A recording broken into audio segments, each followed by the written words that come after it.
G'day everyone, Chris Doerre here, and today I've got a special guest, Matthew Donald. G'day, Matt. Hi, Chris. Thanks for having me. So for a bit of background into Matt, so he's an investor of around 15 years. He's got a Bachelor of Business in accounting. He's got a CPA, and he's a former freelance writer for Motley Fool, and he's now on YouTube.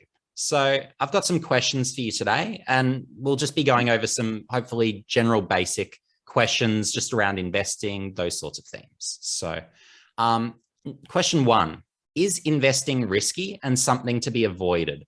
Or is the greater risk working all our lives and never investing a dollar? It's a good question. So I think it's more risky not investing at all. So investing does carry risk, but it's certainly not something to be avoided, because when you reach retirement and you've got no money, well, that's a problem in itself. So the greater risk is not investing. So working people should be putting aside some money each payday and investing that money, so when they reach retirement, they've got something to use in retirement and not have to worry about the age pension, because the age pension, let's face it, isn't very much. So that's why, while it carries risk, there's a greater reward at the end of it. And I encourage people to have multiple forms of income, just in case, in the event you lose your job earlier than retirement. And you've got to have some sort of backup just in case of emergencies. So the greater risk is definitely not investing at all. So there's this saying, timing the market is better than timing the market. Is this, in your mind, true? And if so, why is this the case? So a quote that stands out to me, Warren Buffett says, in the short term, the market is a voting machine. In the long run, it's a weighing machine. This quote stands out to me because it's saying that while you buy a business today, you don't know what the market is going to do. So let's just say you buy a really quality business and then it drops like 10%. A lot of people will panic and go, well, I've made a bad choice. But that's just the short term. In the long run, the business share price will reflect the company earnings. And that's why in the long run, the share price should go up to its fair value. So Ray Dalio says that timing the market is a fool's errand. So essentially, you don't know what the market's going to do. So you invest in a quality business at a fair price, and over the long run, the market will reflect the fair value of the company, even though in the short term, the volatility of the share price could be all over the place. So Warren Buffett's saying, be fearful when others are greedy and greedy when others are fearful, has become a popular investing saying. So is there value to this saying if we shouldn't be timing the market? There's definitely value in it. So the share market, as we're talking about just in that previous question, the market is very volatile in the short term. And so when the market is crashing, it's actually the best time to invest, because when the market is selling off indiscriminately, so you would remember the COVID crash of just last year when the market completely tanked, and most people would be aware of it if they follow the market. And so the time to buy is when everyone else is fearful, because what happens is when everyone's fearful, they oversell shares where their fair value is just lost because everyone's panicking and selling off a share. So that's the opportunity time to buy it. For example, there's that NASDAQ ETF that tracks the top 100 NASDAQ companies. And I bought it at its lowest price. Very impressive. And it bounced back real quick. And so the lesson I learned, and the watchers should be learning from that, is that when people are fearful, that's the time to buy, because even though it may drop further, you just can't time when it's going to bounce back. But if you can buy a company a fair value, then you'll make money down the track. So, and that's where it ties into the earlier questions, is that you've got to have time in the market and not timing the market. So, yeah, the biggest rewards is when the people have been fearful. I've made the most money when the market has crashed by buying in then. than trying to buy at the top and then losing a bunch. So yeah, I think you've covered the nuance very well there, actually. So the next one is, what's your opinion on debt? So is all debt bad, or is there such a thing as good debt? I'm going to say that debt isn't inherently bad. I think that people who take on debt need to be mindful of quite a few variables, and that's the interest rate, economic conditions, which may give rise to an increase in interest rates, and if you can afford those prepayments. If you can't afford those prepayments, if interest rates were to rise, let's just say 1%, and you haven't judged for interest rates rising, you can get into a whole bunch of trouble. But on the investing side of things, I wouldn't borrow to invest in shares just because of the volatility of shares. However, that was back in the day where there were margin calls. So if you borrowed to invest in stocks, you actually had to top up continuously. I think there's products now where you can invest in stocks without having those margin calls where you have to top up your account and you can borrow. However, I wouldn't, just because while your returns can be greater, if the share price crashes, your losses are amplified, especially with those margin calls. So, but what I would borrow for sure is property, because I feel like property is one of those asset classes that that continually rise, even if it falls for like a year or two. So I would definitely borrow for property. I wouldn't borrow for shares. Yeah, I think that's pretty sound advice there. Is there viability to every asset class? So whether it's property, stocks, crypto, bonds, or is there one that is clearly superior to the rest?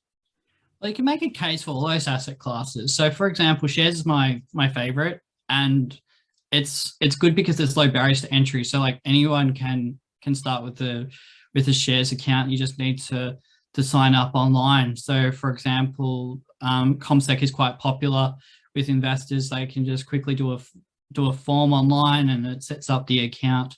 Property is definitely viable because people always need a place to live, whether that's actually buying outright or renting out. There's always a need for property, especially with a growing population. We're in Australia, so the population's growing in Australia, so we definitely need a property for everyone. Crypto keeps on proving the doubters wrong, so I don't want to talk badly about crypto. There's a lot of people who see it as more of a speculative asset class that's really high risk. It's really high risk, but it seems to be really high reward for people, especially those who got in early. So I don't think I want to talk too badly about crypto, because people who have been burnt because they've been so wrong, and people have been outraged by those people talking badly about crypto. So I don't think I'll go there. So you won't be shorting the crypto market, will you? Yeah, I'm not brave enough to short the crypto market, although it's had quite a bit of a dip recently. But that's just what crypto does. So yeah, I'm not going to speculate about the viability of crypto in terms of the viability, businesses are adopting crypto. So like Commonwealth Bank is going to offer crypto soon. So it's definitely growing in the corporate world. So it's gaining traction in the global economy. Bonds generally underperform shares and property and crypto. So it's the least attractive investment in my view, despite its defensive properties. I just think you can get better returns, especially in shares and property. So I reckon there's viability there's an argument to be made for all of the asset classes that you can invest in. But my tendency is towards shares, particularly for those who may be trying to save up for a deposit for a house, because you've got to have money to begin with to buy property. So I have a tendency to look at shares.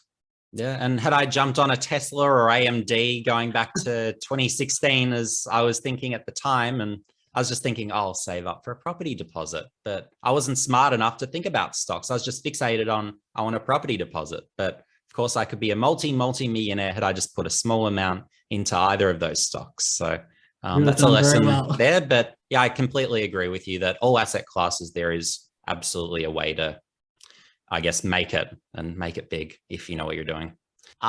So if someone has no investment knowledge or understanding or time to manage their investments, what are some good set and forget investments?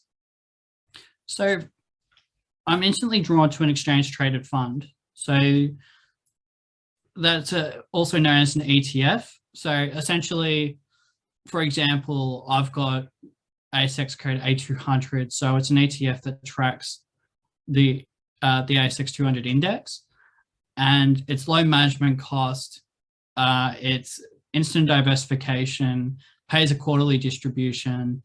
You just invest in it. You don't have to worry about looking at financial reports to see how the business is going.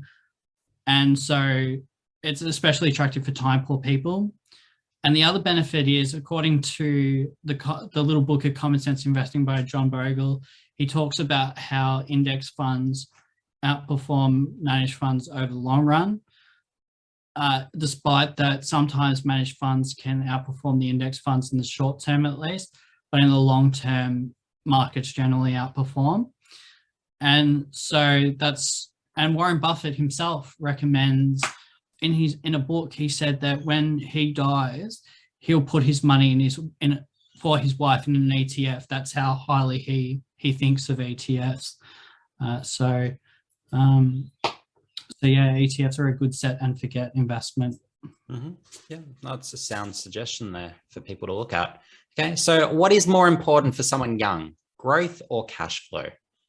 For a young person, definitely growth, because while we're working and we're getting cash inflow, we want to grow our savings. So young people especially need to put some money aside and invest it consistently and regularly in growth assets, so that when we reach retirement, we'll have quite a good nest egg that we can then shift to those income producing assets. So those high dividend paying stocks. So with what's been happening globally over the last 2 years, there's been a substantial slowdown in production. A lot of people have been losing their jobs and businesses have been shutting. So why has the housing market, stock market, and crypto market continued to increase in value despite all this?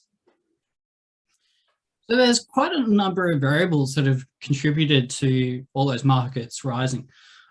One of those is central banks using quantitative easing and low interest rates to stimulate their economies. So with quantitative easing, effectively, it's the central bank printing more money and adding liquidity into the system by giving money to the banks to lend to people and try and stimulate the economy that way. Low interest rates also has an impact on asset prices.